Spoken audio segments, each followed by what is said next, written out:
신년주일 사부 예배를 하나님께 드리겠습니다.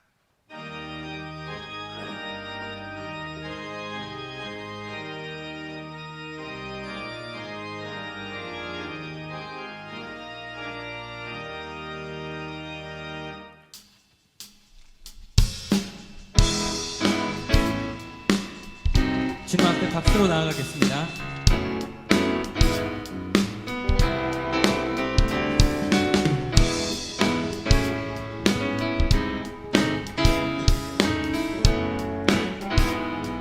주와 같이 길 가는 것, 주와 같이 길 가는 것 즐거운 일 아닌가. 우리 주님 걸어가신 발자취, 주와 같이 길 가는 것, 주와 같이 길 가는 것 즐거운 일 아닌가. 우리 주님 걸어가신 발자취, 한 걸음 한 걸음 한 걸음 한 걸음 주 예수와 함께 날마다 날마다 우리는 걷겠네.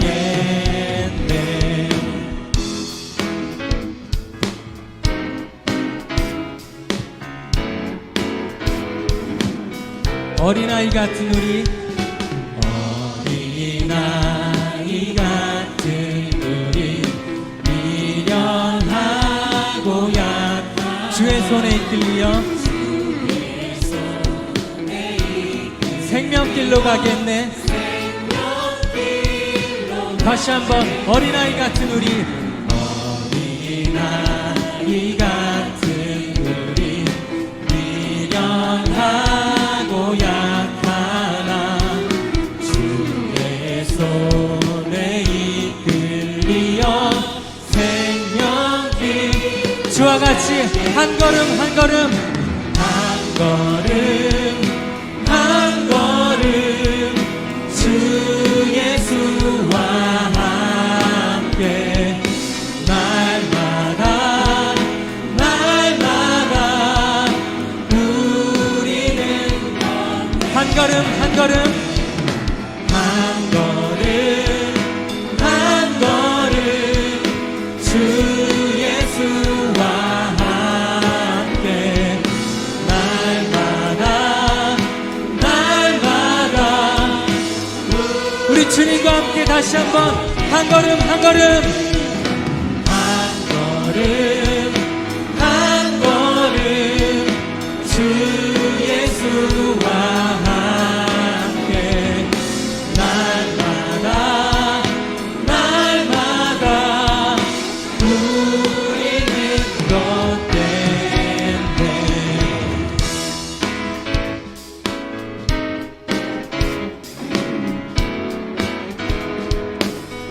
주님께 영광의 박수로 나아가겠습니다. 할렐루야.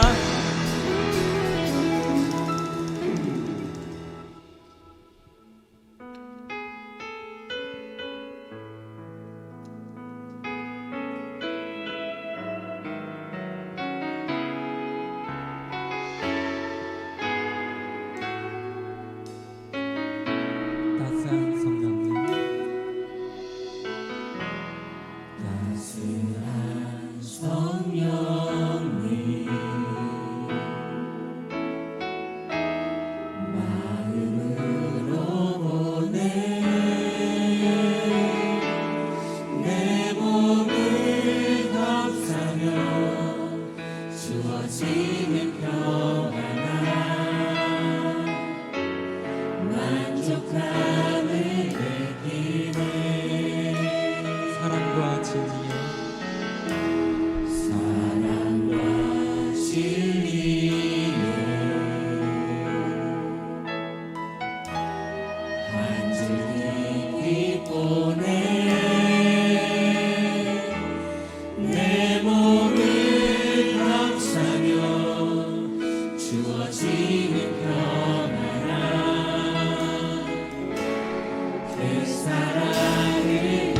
부르신 곳에서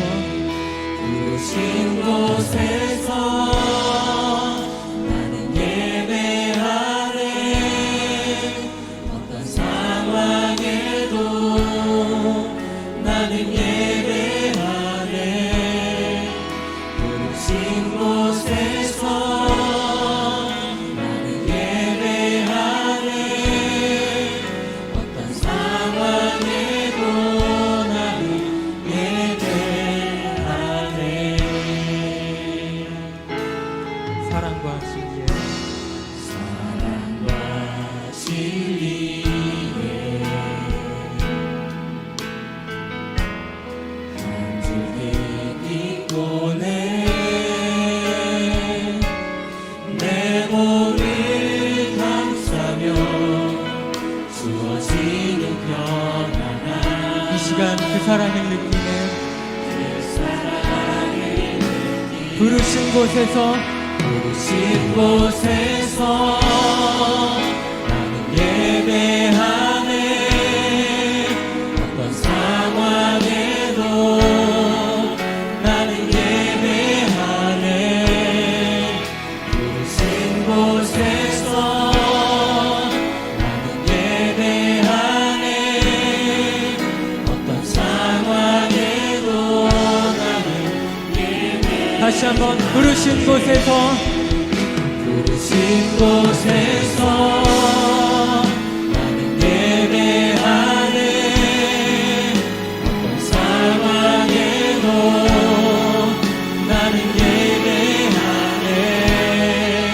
부르신 곳에서 나는 예배하네. 어떤 상황에도 나는 내가 걸어갈 때에 내가 걸어갈 때 길이 되고 살아갈 때 삶이 되는 그곳에서 예배하네. 내가 걸어갈 때 길이 되고 살아갈 때 삶이 되는 그곳에서 내가 걸어갈 때에 내가 걸어갈 때 길이 되고 살아갈 때 삶이 되는 그곳에서 예배하네. 내가 걸어갈 때 길이 되고 살아갈 때 삶이 되는 주님만 예배하네. 부르신 곳에서 나는 예배하네. 어떤 상황에도 나는 예배하네.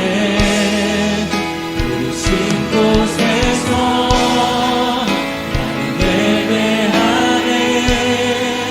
어떤 상황에도 나는 우리 다시 한번 고백하길 원합니다. 부르신 곳에서 주님만을 예배합니다. 어떤 상황 속에서도 나는 주님만을 예배합니다. 부르신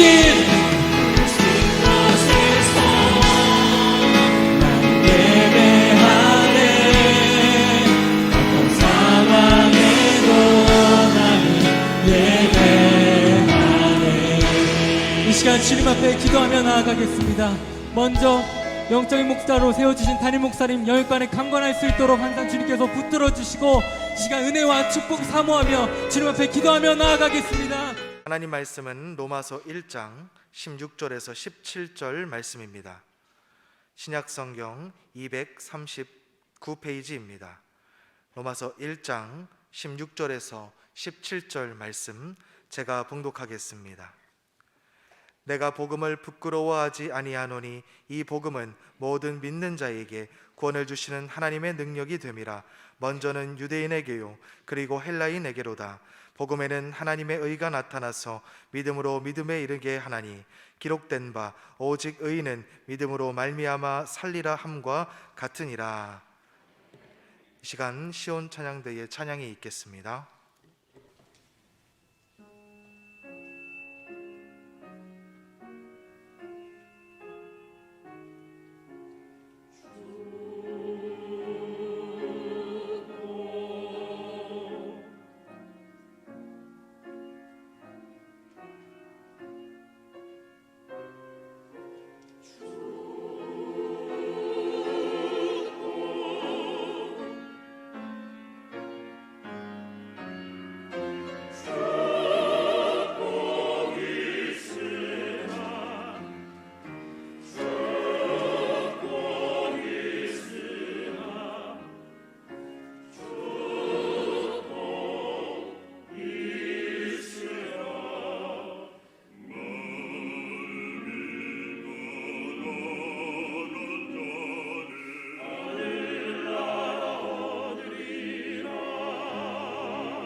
자, 오늘은 로고스 교회 2022년도 표어인 예수 복음으로 거듭나는 교회, 예수 복음으로 거듭나는 교회에 대해서 말씀드리도록 하겠습니다.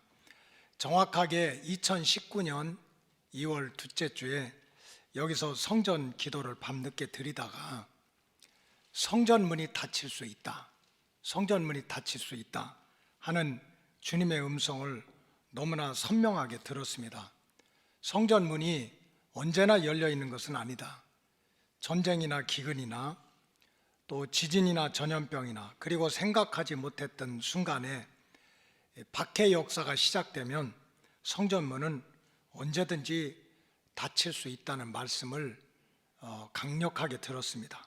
그래서 이 사실을 성도님들께 즉시 증언했고, 또 가정재단이 회복돼야 된다는 주제로 2달 이상을 설교를 하다가 2020년 교회 표어는 가정재단을 회복하는 교회라고 제목을 정하기까지 하였습니다. 눈에 보이는 이러한 가시적인 교회에 안주하지 말고, 또 어느 순간에 성전문이 닫힐 수 있으니까 세대와 세대를 이어가고, 또 가정과 가정을 이어가고, 또 이 마을과 저 마을을 이어가는 예수 복음의 생명력을 지킬 수 있는 가정교회의 동력이 회복되어야 된다 하는 말씀을 전했었습니다. 결국 2020년 1월부터 전 세계가 코로나19 팬데믹 사태를 맞이하게 되었고, 세계 도처에서는 수많은 인명 피해가 지금까지 계속되고 있습니다. 우리나라는 어떻습니까? 대한민국 이 조그만 땅덩어리도 지난 1년 반 동안 63만 5천 명 이상이 코로나 확진을 받았고, 그 중에 5,630명 가까이가 코로나 때문에 명을 달리했습니다. 삶의 근간은 흔들리고 일상은 깨어지고, 때때로 국경이 봉쇄되고, 또 대면하는 모임이 크게 제한을 받는 이전에 경험하지 못했던 세상을 지난 2년 가까이 우리가 맞이하게 됐습니다. 교회는 어떻습니까? 교회는 자유합니까? 교회도 예외 없이 이 대면하는 예배가 제한을 받고, 또 성전문이 수차례 닫혔다 열렸다 하는 일이 지난 2년 동안 반복적으로 일어났습니다. 매 주마다 거의 빠짐없이 저는 편지를 받습니다. 문자를 받습니다. 이렇게 모여서는 안 된다, 저렇게 모여서는 안 된다. 성전에 하나님의 자녀들이 예배 드리러 오는데 이렇게 하면 안 된다, 저렇게 하면 안 된다는 공문을, 공식적인 그런 레터를 수없이 지금까지 받아오고 있습니다. 이런 환경 가운데서 성도들의 신앙은 어떻습니까? 여러분들의 믿음은 더 좋아졌습니까? 뜨거워졌습니까? 주님과 더 가까워졌습니까? 그런 게 아닌 것 같습니다. 이런 코로나 팬데믹 가운데 성도들의 신앙생활도 크게 흔들리게 되었습니다. 기본적으로 코로나19 팬데믹 위험 때문에 직장에서도 성전에 가는 것을 마땅치 않게 여기고 절대로 못 가게 하는 그러한 직장들도 있고, 또 이 코로나 위험 때문에 걱정이 돼서 또 남한테 피해를 줄까 봐 스스로 성전 예배를 드리지 못하는 분들도 계십니다. 이런 가운데 믿음이 약하신 분들은 이런저런 핑계나 이유 때문에 성전을 멀리한 지가 벌써 2년이나 지나가서 이제는 뭐 주일 성수, 뭐 교회 가서 얼굴을 맞대고 예배를 드리지 않아도 괜찮은 것처럼 익숙해지기 시작했습니다. 영적인 위기가 온 것입니다. 성경에 보면 마지막 때가 되면 주의 백성들은 모이기를 패하는 어떤 사람들의 습관처럼 돼서는 안 된다. 모이지 않는 게 습관이 돼서는 안 된다는 거예요. 모이기를 패하는 어떤 사람들의 습관과 같이 하지 말고 오직 서로 권해서 주님 오실 날에 가까이 옴을 볼수록 더욱 모이기에 힘쓰라. 이렇게 말씀에 나와 있지만 현실은 그렇지 못한 상황에 우리 모두가 놓여 있습니다. 여러분, 성경에 보면 하나님은 인생들을 사랑하시고 하나님은 절대로 자기 백성을 복주시기를 원하시는 분이십니다. 그리고 모든 상황 가운데서 어떤 상황 속에서도 구원하기를 원하시는 분이십니다. 이거를 섭리라고 합니다. 섭리. 쉽게 말하면 하나님의 구원 계획이라고 합니다. 여러분, 하나님의 구원 계획은 예수 복음으로부터 시작해서 예수 복음으로 완성이 됩니다. 예수의 복음이라고 하는 것은 내가 성공해서 오는 기쁨, 부자가 돼서 오는 기쁨, 또 좋은 직장을 얻어서 얻는 기쁨도 물론 굿뉴스이지만, 복음이라고 하는 것은 오직 예수님께로부터 시작되는 구원의 기쁜 소식, 이것을 가스펠, 굿뉴스, 복음이라고 합니다. 그러나 이 시대는 우리가 예수를 믿는다고 하고 십자가를 걸어놓고 있고 교회 생활 수십 년 한다 할지라도 이 시대는 예수 복음의 생명력, 예수 복음이 살아있는 그 생명력을 점차 잃어버리고 있습니다. 눈에 보이는 건물들은 많습니다. 유럽에 가면 수백 년 동안 지켜왔던 성당도 있고 또 예배당들도 있습니다. 가시적인 건물도 있고 조직도 여전히 살아 있습니다. 많은 프로그램이 있고 크든 작든 교회는 재정이 있습니다. 교인들이 있습니다. 또 많은 행사가 있습니다. 왜 그렇게 회의는 많은지 모릅니다. 또 이렇게 교회가 사람들이 모이다 보니까 권력이 생겨서 교권이라고 하는 것도 넘쳐납니다. 그러나 정작 예수 복음을 통한 하나님의 구원 역사, 천하보다도 귀하다는 하나밖에 없는 아들을 이 땅에 보내서 죽기까지 하면서 구원하고자 했던 천하보다 귀한 인간의 영과 또 육과 또 혼을 살려내는 하나님의 구원 역사는 점점 더 힘을 잃어가고 있습니다. 특별히 예수 복음으로 채워져야 될 교회 강단이 세속화되었습니다. 저는 다른 분의 설교집을 못 읽어요. 눈에 안 들어와요. 교만해서가 아니라 성경만 얘기해도 할 얘기가 너무 많아요. 그 얼마 동안 서재 가가지고 도대체 요즘 목사님들은 교인들에 대해서 어떻게 설교를 하나 궁금했어요. 그래서 책들을, 설교집들을 많이 보니까 제목들이 너무너무 다양합니다. 그 제목들을 좀, 그 설교의 내용들을 다 볼 것도 없고 목차를 봐서 제목들을 쭉 눈에 띄는 대로 정리를 해봤습니다. 주제들을. 이런 것들입니다. 정치, 경제에 대해서, 또 사회에 대해서, 문화에 대해서, 또 교육을 어떻게 시킬 건지, 정의로운 사회를 위해서, 평화, 인권, 통일, 환경, 기후 문제에 대해서, 또 상생, 행복에 대해서, 성공에 대해서, 젠더 문제에 대해서, 세습에 대해서, 동성애 문제에 대해서, 내적 치유에 대해서, 사유화에 대해서, 공교회에 대해서, 공유제에 대해서, 또 인간관계에 대해서, 리더십에 대해서, 차별금지에 대해서, 웰빙 어떻게 하면 잘 살지, 웰다잉 어떻게 하면 잘 죽지 하는 이런 주제들이 강단을 가득 채우고 있습니다.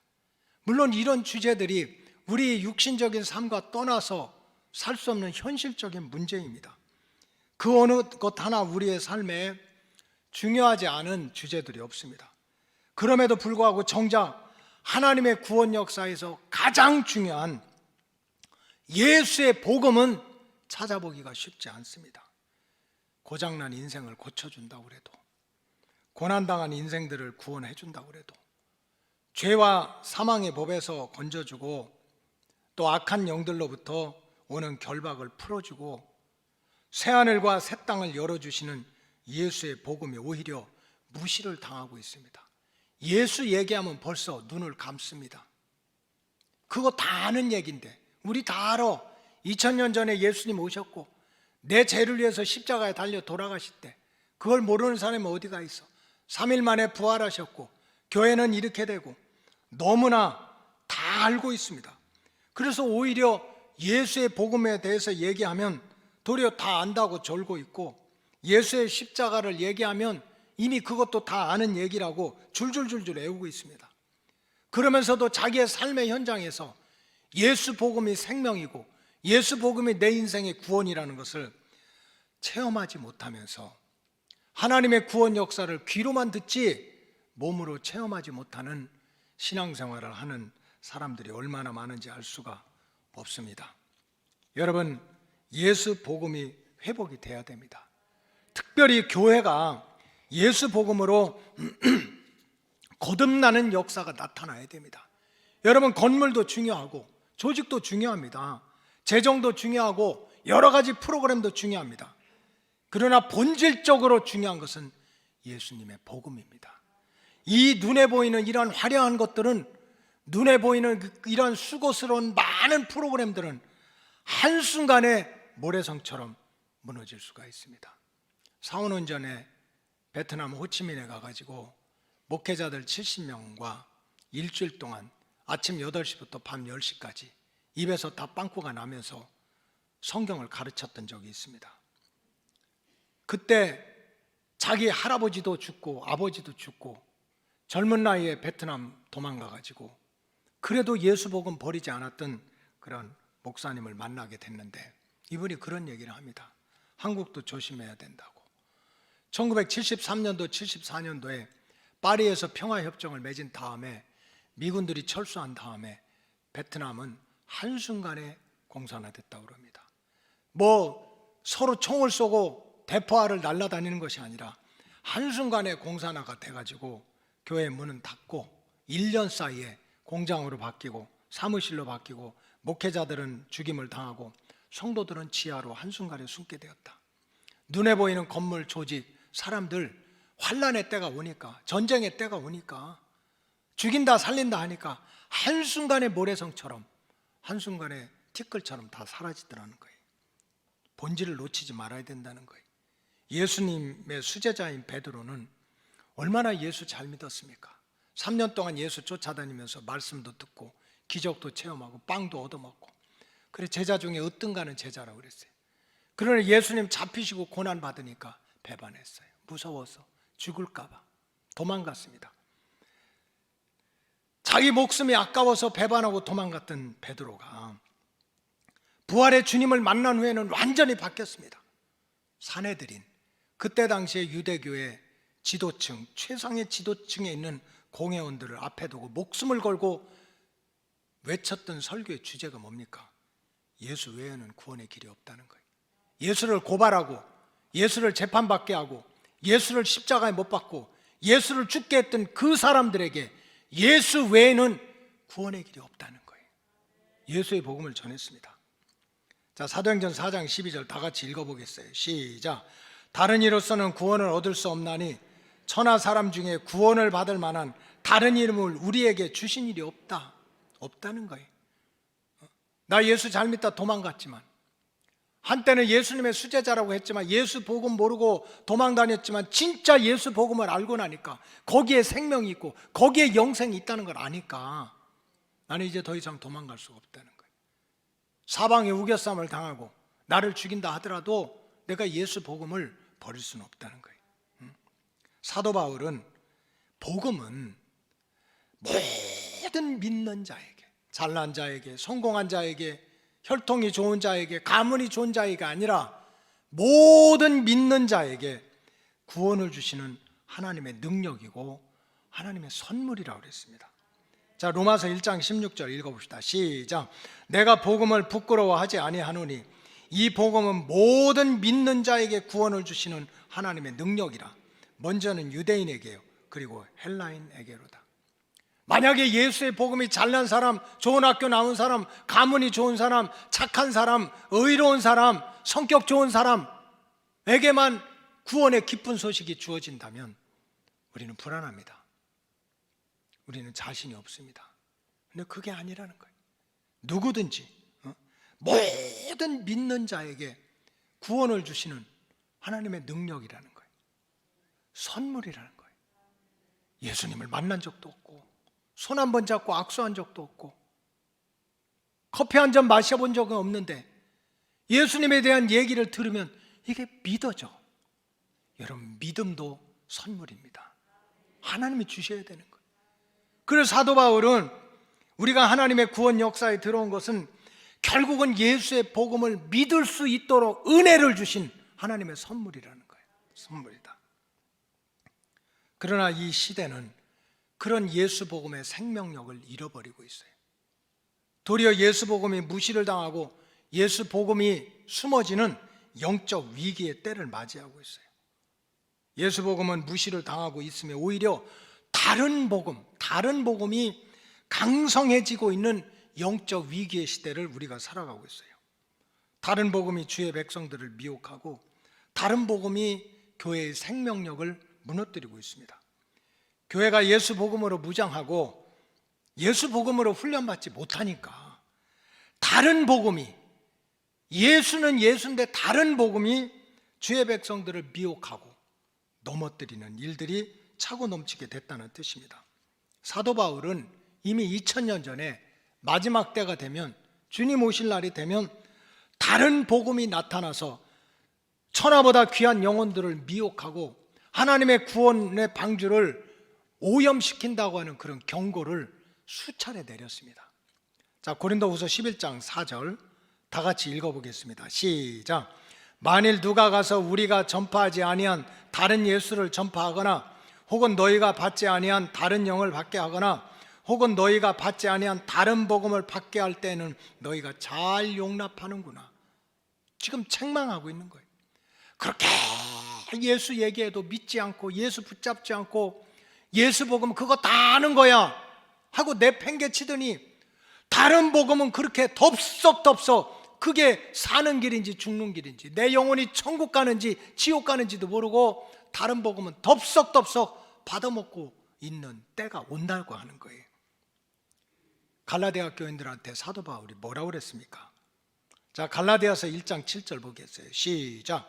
다른 복음은 없나니 다만 어떤 사람이 너희를 교란하여 그리스도의 복음을 변하게 하려 함이라. 다른 복음은 없다는 거예요.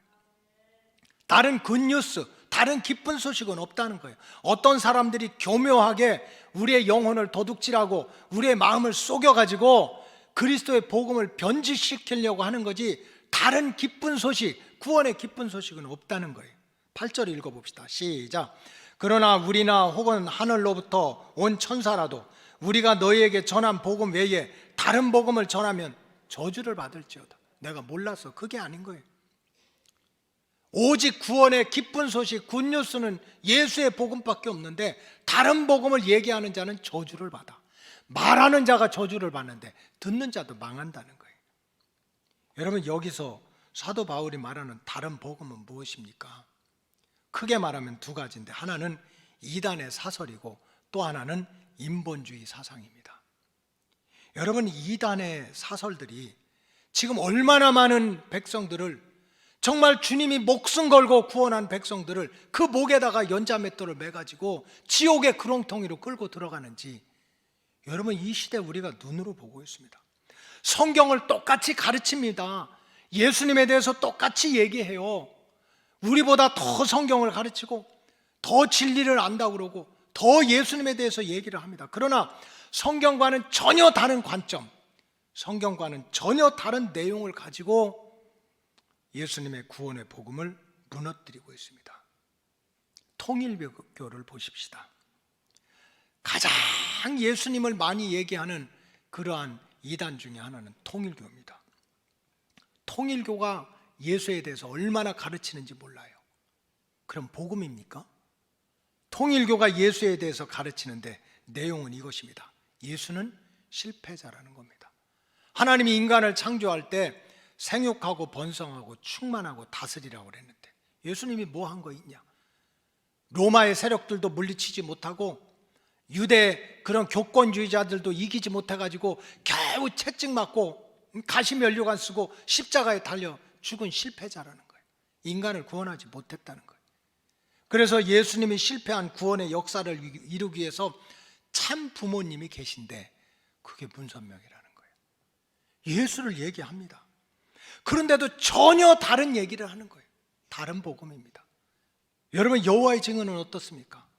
유럽이나 미국에서 제일 착하게 사는 사람 중에 하나가 여호와의 증인들입니다. 거짓말 안 하고 도둑질 안 하고 남들 죽이기 위해서 총 쏘는 훈련도 안 해서 차라리 내가 감옥에 가지 해가지고 군사훈련도 받지 않고 스스로 감옥에까지 가는 사람들입니다.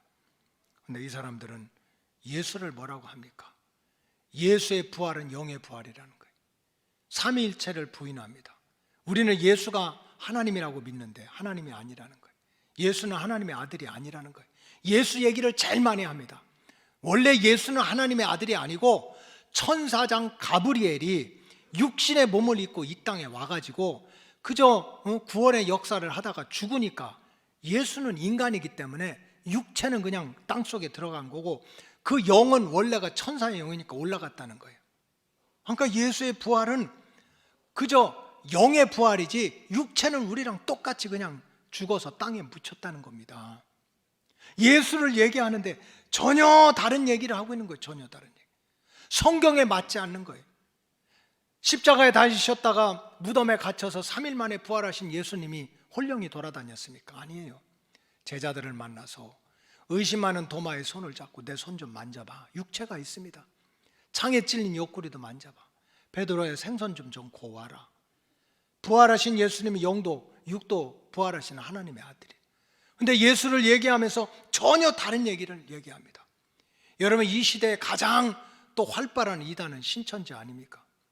신천지 교주는 요한계시록을 통달했다고 하면서 요한계시록의 예언이 다 실상으로 나타났다는 거예요. 성취됐다는 거예요. 여러분, 지금 얼마나 많은 사람들이 지금 코로나라 교회도 안 간다, 성전 문이 닫혔다 했는데도 지난 1년 동안 살금살금 몰래 그걸 무슨 신앙생활을 숨어서 합니까? 그래서 몰래 가서 공부한 사람들이 뭐 10,000명이 된다, 20,000명이 된다. 그거 다 누굽니까? 교회 다니다가 영혼 도둑질 당해서 끌려간 사람들입니다. 거기서 얘기하는 실상이라는 게 뭡니까? 성경대로 다 성취가 됐다는 거예요. 이미. 여러분, 요한계시록에서 마지막 예언은 천년왕국입니다. 이 땅에서. 그럼 천년왕국이 되려면 예수님이 재림하셔서, 그게 예수님이든지 누구든지 적어도 이 땅에서 몇 년은 살아야 돼요? 1000년은 살아야 돼요.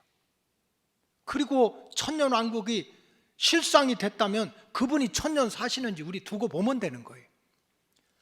너무나 이단의 사설에 정신줄을 빼놓고 기본적인 생각을 다 잃어버리고 그냥 빠지는 거예요. 다른 복음에. 그리고 여호와의 증인이든지 신천지든지 다 14만 4천 14만 4천에 들어와야 된다. 12지파 속에 들어와야 된다. 여러분들은 절대로 14만 4천에 들어가면 안 됩니다. 왜? 성경에 14만 4천은 첫째는 유대인입니다. 유대인. 내가 유씨인데 그래도 안 돼요. 내가 유씨라고 14만 4천이 아니야. 유대인이야. 그 다음에 14만 4천은 누구냐? 7년 대환란. 예수님이 다시 오시기 직전에 재림하실 때 7년 대환란이 땅에서 시작되는데, 이 7년 대환란 동안에 마지막 추수를 위해서 추수꾼으로 쓰임받는 유대인의 12지파예요. 제가 계시받았습니까? 성경에 그렇게 기록된 거예요. 그러니까 우리는 절대로 14만 4천이 되면 안 돼요. 우리 로고스 가족들은 주님 다시 오실 때 들림받아서 7년 대환란을 피하시기를 주님의 이름으로 축복합니다. 주님 오시면 우리는 들림을 받아야 돼요. 왜 자처해가지고 14만 4천이 돼가지고 7년 대환란. 요한계시록은 1장 1절부터 22장까지 있는데 1장에서 4장까지 빼놓고 그 다음에 5장부터는 다 대환란. 요한계시록 20장 21장 빼놓고는 다 환란 얘기입니다. 7년 동안 있을 일이에요. 물론 그 기간이 하루가 1000년 같고 1000년이 하루 같으니까 하나님이 정하실 일이지만, 적어도 14만 4천은 환란 기간에 그냥 환란 기간에 쓰임받는 추수꾼이야. 거길 왜 갑니까? 우리는 들림 받아야지. 주님 오시면. 이런 말도 안 되는 이단 사설에 속아가지고 지옥으로 끌려가는 영혼들이 너무 많아요. 다른 복음에 속고 있는 거예요. 신앙생활 수십 년 했다고 그러면서도 비밀을 알았다고 하면서 지옥 가는 열차로 달려가는 다른 복음을 붙잡는 사람들이 너무 많아요. 또 다른 복음은 무엇입니까? 교만하고 어리석은 인본주의가 주의 백성들을 미혹하고 있어요. 하나님의 구원 역사를 무너뜨리고 있습니다. 인본주의라고 하는 것은 인간의 이성, 인간의 과학, 지식을 최고로 놓는 거예요. 그러니까 성경을 읽습니다. 믿기도 합니다. 그러나 인간의 이성이나 인간의 지식이나 인간의 과학으로 봐서 맞지 않는 건 못 믿겠다는 거예요. 죽은 사람이 어떻게 살아나? 물 위로 사람이 어떻게 걸어가?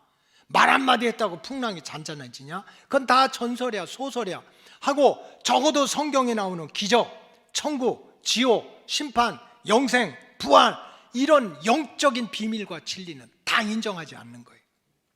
그저 도덕적으로 윤리적인 가치만 추구하는 거예요.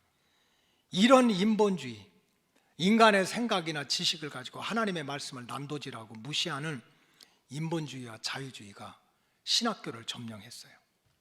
또 거기서 배우고 나온 사람들이 뭘 가르치겠어요? 죽은 사람이 어떻게 살아났느냐고. 이런 자유주의와 인본주의 사상이 신학교동을 완전히 영적으로 오염시켰어요. 신학교를 10개를 세우고 교회를 100개를 세워도 예수 복음의 기초로 세워지지 않는 신학교, 세워지는 교회는 모래성 위에 짓는 집입니다. 한순간에 비가 오고 창소가 나면 떠내려가는 거예요. 그래서 예수님은 반석 위에 교회를 세우라고 그랬어요. 반석이 누굽니까? 예수입니다. 예수의 복음, 이 구원의 복음 위에 교회를 세워라. 그 신앙, 그 믿음 위에 교회를 세워야 하나님의 구원 역사를 이룰 수 있다는 거예요.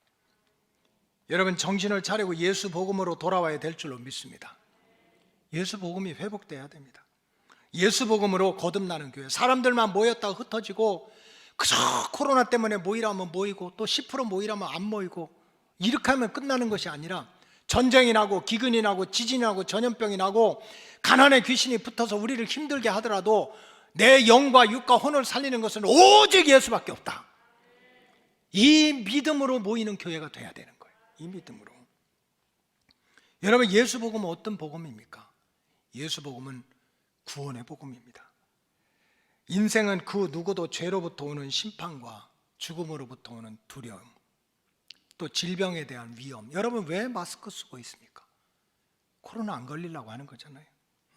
또 마귀로부터 오는 결박. 세상에 망하고 싶은 사람이 누가 있겠어요? 상처 주고 상처받고 병들고 고통받고 싶은 사람이 누가 있겠어?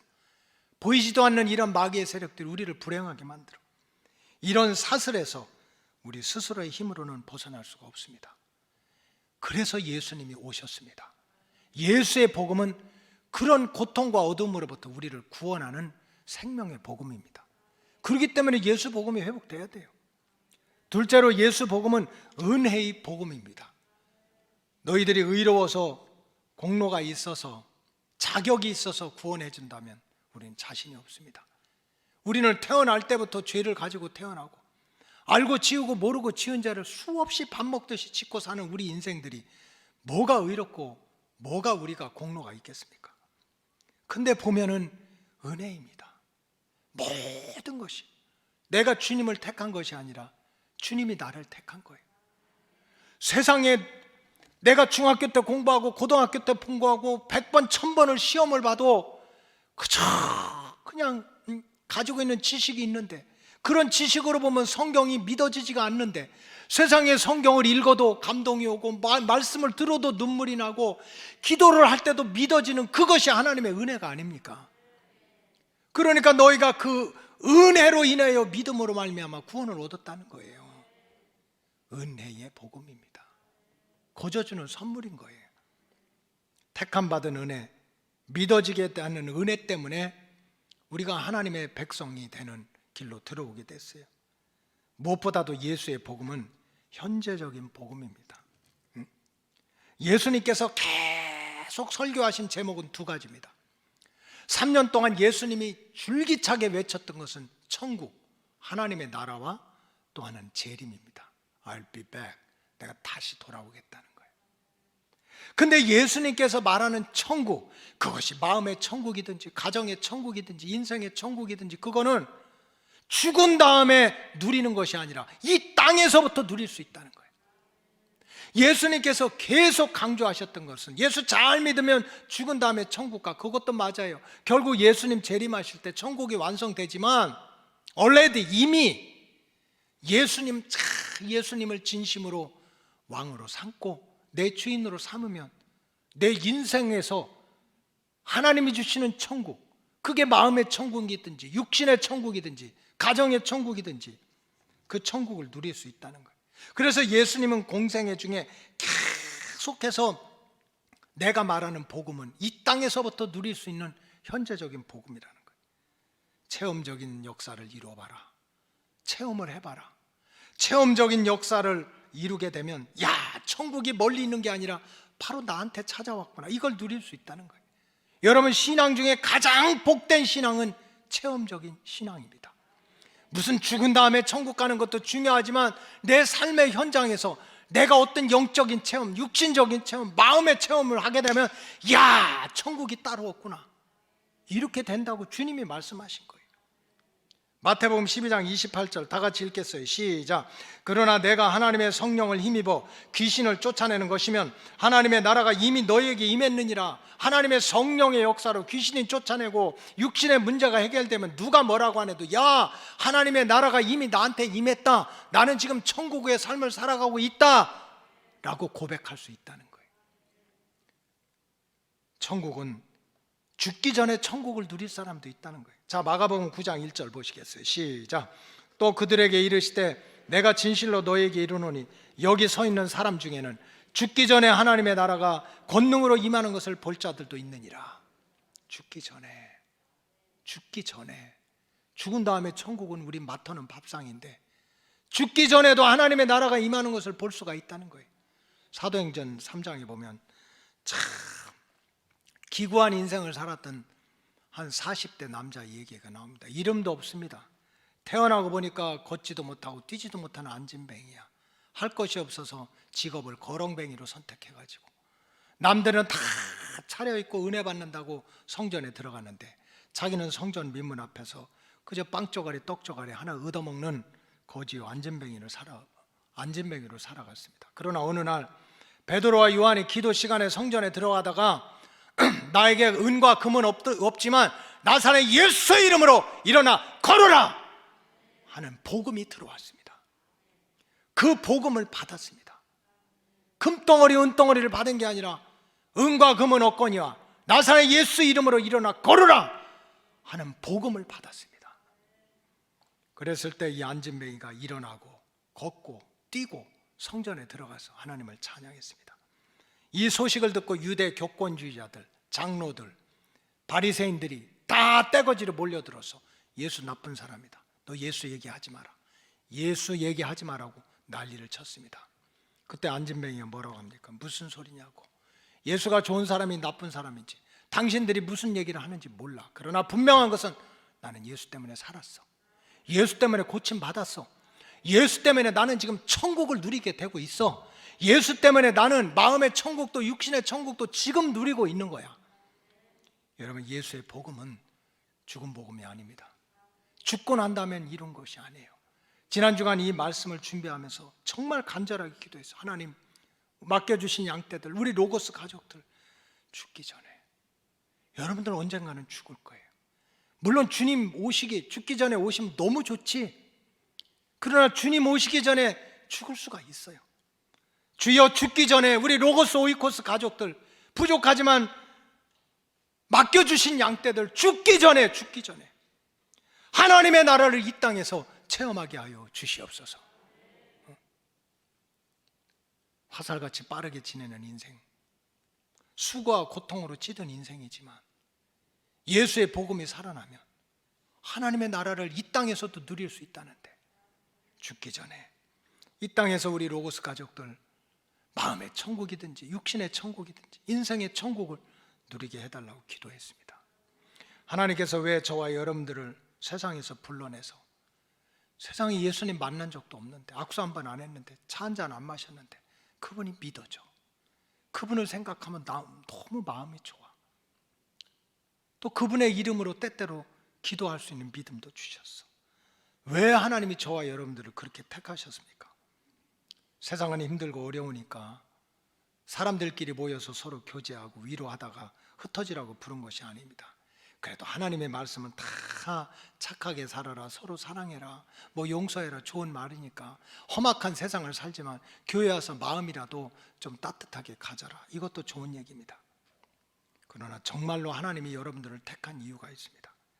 그것은 죽기 전에, 정말 죽기 전에 마음의 문을 열고 이제는 예수님을 진정으로 내 인생의 주인으로, 내 인생의 왕으로 모시고 살면 때로는 죄로부터, 때로는 사망으로부터, 때로는 질병으로부터, 때로는 가난으로부터, 때로는 마귀의 공격으로부터 오는 결박을 물리치고 전쟁이든 기근이든 지진이든 공공이든 전염병이든 마귀들을 예수의 복음으로 물리치고 하나님이 주시는 천국을 이 땅에서부터 누리게 하기 위해서 하나님이 저와 여러분들을 택하신 줄로 믿습니다.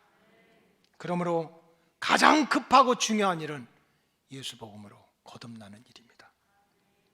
2022년을 달력 한 장 넘기는 것으로 보내지 마시고 이제 새해를 맞아서 새 마음으로 새 영으로 우리 자신이 먼저, 우리 교회가 먼저 예수 복음으로 거듭나는 은혜를 누리시기를 주님의 이름으로 축복합니다. 기도하시겠습니다. 하나님 감사합니다.